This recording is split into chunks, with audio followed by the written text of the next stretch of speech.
Welcome back, students. So today we will be studying about the last part of this chapter, Delhi Sultanate, where we'll be covering topics art and architecture and language and literature of the Delhi Sultanate.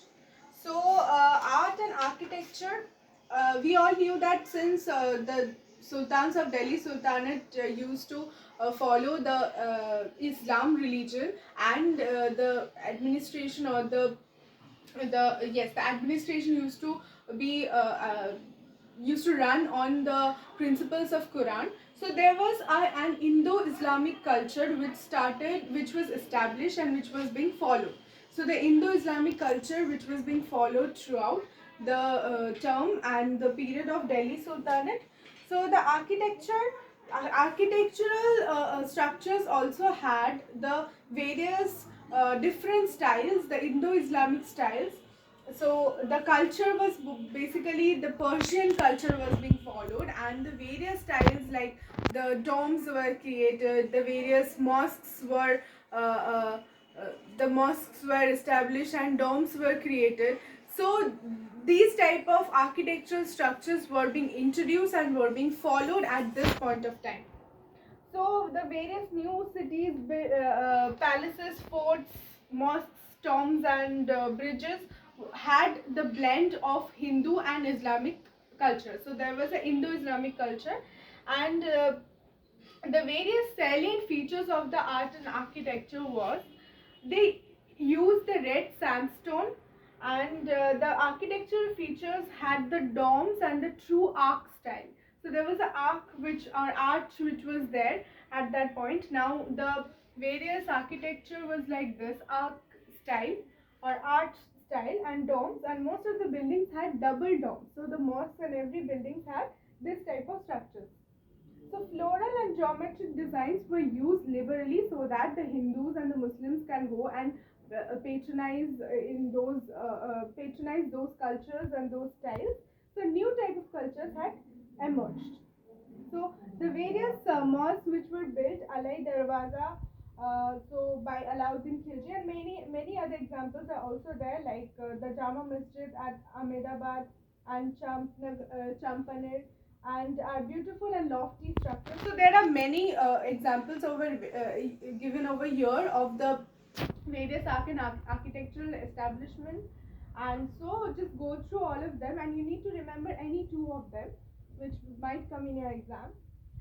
So the person, like the various rulers who had interest in art and architecture and had built a lot of new structures. This structural establishments were Qutbuddin Aibak, then Firoz Shah Tughlaq.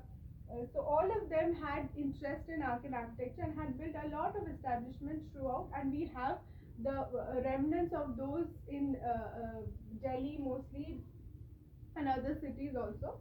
So if we see that, we can understand the differences of the styles of the art and architecture from the period before this.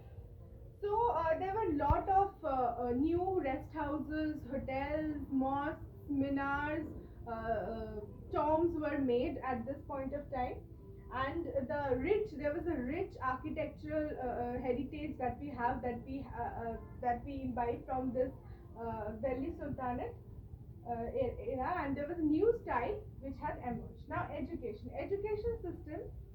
So importance, there is one part, importance of architectural structure. You can see that the change of the structure, the change of the style of buildings, and the various mosques which was built in order to allow the people to come together and pray, and the buildings were thought to be an enduring mark of power and rule of the king. So this buildings confirmed to be the power and rule of king, and the rulers also undertook construction activity for the welfare of the people by digging wells and canals and the various sarais or inns, the rest houses for the people, for the benefit of the people. Paintings and music. So the paintings and music, the art of painting did not receive adequate attention till this Delhi Sultanate time. Now there was some progress in the field of music also. The Hindustani classical style of music had emerged at this point of time. where this was like this emerged as an influence of the Persian and the Arabian music. So there was a Hindustani classical music which emerged, and the Sufi sense met the Persian form of chorus called the Qawwali. So the Qawwali system also emerged.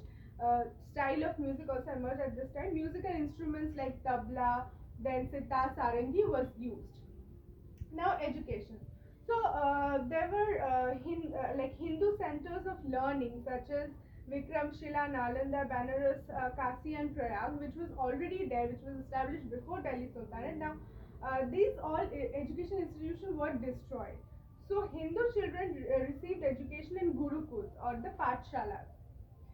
And the Delhi Sultans also established madrasas madrasas at mosques to impart religious education to the children.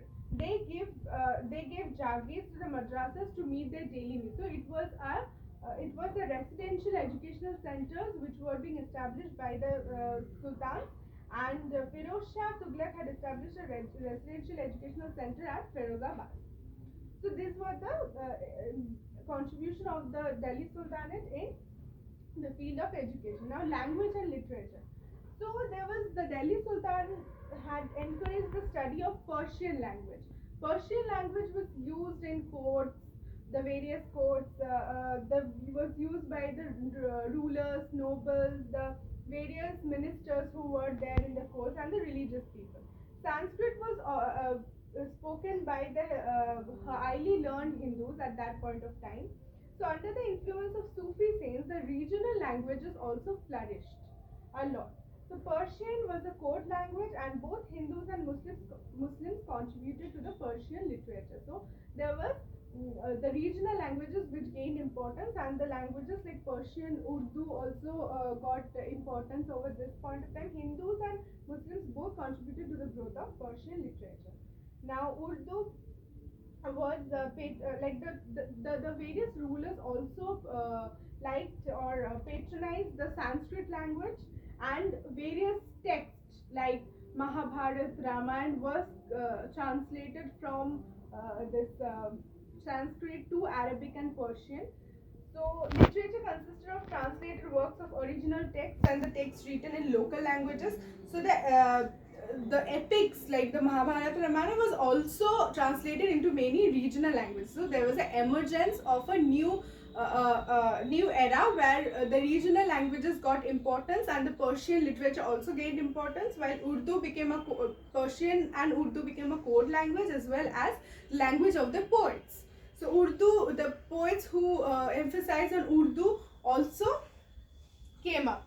Legendary poet Amir Khusro, and who was nicknamed the Parrot of India, emerged, and he was a famous author who wrote in Persian, Hindi, and Urdu.